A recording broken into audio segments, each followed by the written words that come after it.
Time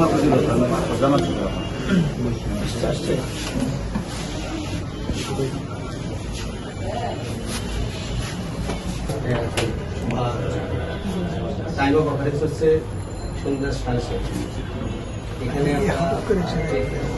আমরা যখন 7:30 শুরু করি, জাতীয় পার্টির আগে 6:45-এ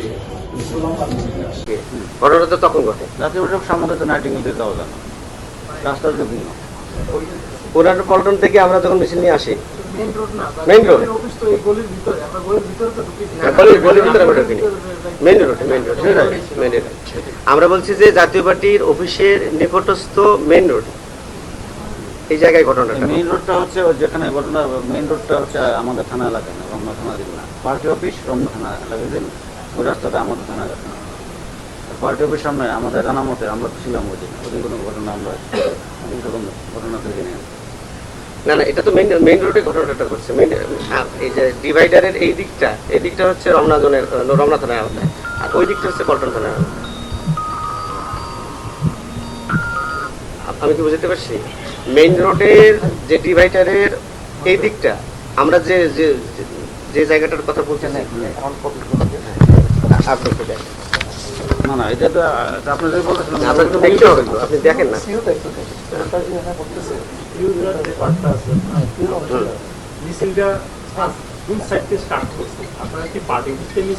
ওইখানে তো জাতীয় পার্টির জাতীয় পার্টির অফিসের সাথেই তো মেইন রোডটা। আমি যেটা বোঝাতে চাচ্ছি, প্লেস অফ অকারেন্সের দিক দিয়ে আপনারা যেটা প্রশ্ন উঠাইছেন, এই প্লেস অফ অকারেন্স ডিভাইডারের উপাশেরটা হচ্ছে পল্টন থানার আওতায়, ডিভাইডারের এই দিকটা হচ্ছে রমনা জোনের আওতায়। এটা আমরা জেনে তার নাহলে তো আমরা পল্টন থানায় যাইতাম। আমরা কেন আপনাদের থানায় আসবো? না, ওই দিন আমি বলি, ওই দিনের আপনার এই সময় আমাদের অনেকগুলো ফোর্স ছিল, আমরা নিজেরাও ছিলাম। ওই সন্ধ্যার সময় যে ঘটনার কথা উল্লেখ করছেন, ওই সময় কোনো ঘটনা এভাবে ঘটেনি। তাহলে আপনি পত্রিকা দেখেন, অফিসের দিকে তো ঘটনা ঘটছে মেইন রাস্তায়। হ্যাঁ, মেইন রাস্তার কথা বলতেছি। মেইন রাস্তায় আমরা তো মেইন রাস্তার কথা বলছি। মেইন রাস্তার তো ডিভাইডার আছে, মেইন রাস্তার এই দিকটা হচ্ছে রমনা থানার আওতায়, মেইন রাস্তার ওই দিকটা হচ্ছে পল্টন থানার আওতায়।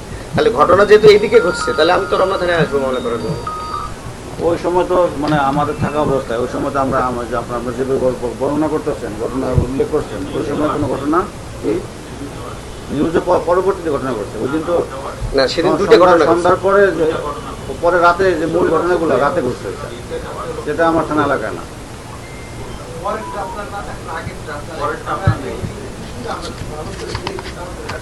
না, আমরা তো ওখানে ছিলাম ফিজিক্যালি, আমাদের ফোর্স আমরা ছিলাম ওখানে। ভাইয়াও থাকতে পারে, আমরা দেখছি না, আমরা তো প্রচুর ফোর্স ডিপ্লয় ছিল, আমাদের সিনিয়র স্যারও ছিল, আমরাও ছিলাম ওখানে। তাহলে ওনাকে দাও, এটা একটু নেই, এদিকে চাপ, তাহলে এটা আসবে। সাবধানে আসো, সাবধানে।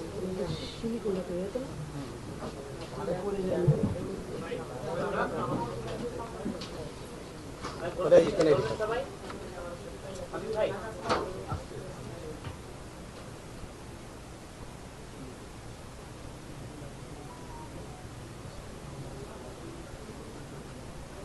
ঠিক আছে।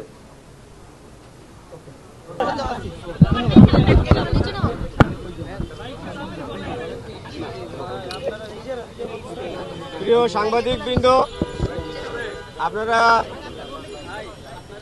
বেশ কিছুক্ষণ ধরে ধৈর্য ধরে এই রমনা মডেল থানার সামনে আছেন, আপনাদেরকে ধন্যবাদ জানাই। আপনারা জানেন গত 29শে আগস্ট জাতীয় পার্টির অফিসের সামনে মেইন রোডে আমাদের গণ অধিকার পরিষদের একটি বিক্ষোভ মিছিল, যে মিছিলটি গণ অধিকার পরিষদের কেন্দ্রীয় কার্যালয়ের নিচে আলরাজি কমপ্লেক্সের সম্মুখে শুরু হয়, সেটি পুরানা পল্টন মোড়ে ঘুরে যখন মিছিলটি নাইটিঙ্গেল মোড়ের দিকে আসছিল, পানির ট্যাঙ্কি পার হয়ে, তখন ঠিক জাতীয় পার্টির অফিস সংলগ্ন মেইন রোডে যখন আসে, তখন জাতীয় পার্টির অফিসের সামনে ওত পেতে থাকা নেতাকর্মীদের আক্রমণে যেহেতু প্লেস অফ অকারেন্স ঘটনাস্থলটি রমনা মডেল থানার আওতাধীন, এ কারণে আমরা রমনা মডেল থানায় মামলা করতে এসেছি। আপনারা জানেন সেদিন দুটি ঘটনা ঘটে, একটি ঘটে জাতীয় পার্টির অফিস সংলগ্ন মেইন রোডে, আরেকটি ঘটে হচ্ছে আলরাজি কমপ্লেক্সে। তো আপনাদের প্রয়োজনে যদি মামলার কপিটি লাগে আমাদের কাছ থেকে নেবেন। আমরা এই মামলায় মোট আসামি করেছি হচ্ছে 1 নম্বর আসামি জিএম কাদের, জাতীয় পার্টির চেয়ারম্যান। 2 নম্বর আসামি জাতীয় পার্টির মহাসচিব ব্যারিস্টার শামীম হায়দার পাটোয়ারি।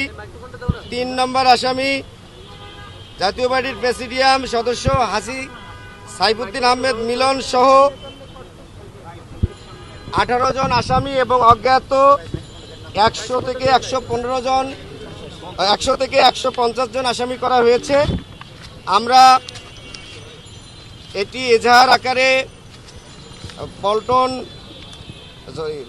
রমনা মডেল থানার ওসি সাহেবের কাছে এবং আমাদের এখানে বাদী, এই মামলার বাদী হচ্ছে বাংলাদেশ ছাত্র অধিকার পরিষদের কেন্দ্রীয় সাংগঠনিক সম্পাদক মোহাম্মদ আখতারুজ্জামান সম্রাট মাঝি। আপনারা জানেন এই আখতারুজ্জামান সম্রাট গত প্রায় 15 দিন গতকালকে রিলিজ পেয়েছে। গতকালকে যেহেতু উনি রিলিজ পেয়েছে এই জন্য আজকে উনি মামলা করতে এসেছেন। আমরা তার পক্ষ থেকে বাংলাদেশ আইনজীবী অধিকার পরিষদের নেতৃবৃন্দ, আইনজীবী অধিকার পরিষদের যুগ্ম সদস্য সচিব অ্যাডভোকেট হাবিবুর রহমান, এখন এই বিষয়ে কথা বলবে আখতারুজ্জামান সম্রাট। বলো। ছাত্র অধিকার পরিষদের কেন্দ্রীয় সাংগঠনিক সম্পাদক। প্রিয় সাংবাদিকবৃন্দ, 29শে আগস্ট যখন আমাকে জাতীয় পার্টি অফিসের সংসদ থেকে প্রায় 20 থেকে 30 জন জাতীয় পার্টির নেতাকর্মীরা আমাকে এলোফারাতে আঘাত করে, আমার মাথায় ব্লাড জমে গিয়েছিল, ডাক্তারেরা ট্রিটমেন্ট চলমান রাখছে। সেই আঘাতে আমার কিডনিতে ইনফেকশন হয়েছে, কিডনি ট্রিটমেন্ট চলছে। প্রস্রাবের রাস্তা দিয়ে ব্লাড গিয়েছে, তাও ট্রিটমেন্ট চলছে। পায়খানার রাস্তা দিয়েও ব্লাড গিয়েছে, তাও ট্রিটমেন্ট চলছে।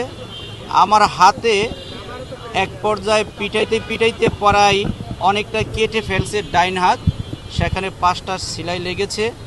আর বুকের 2টা হাড়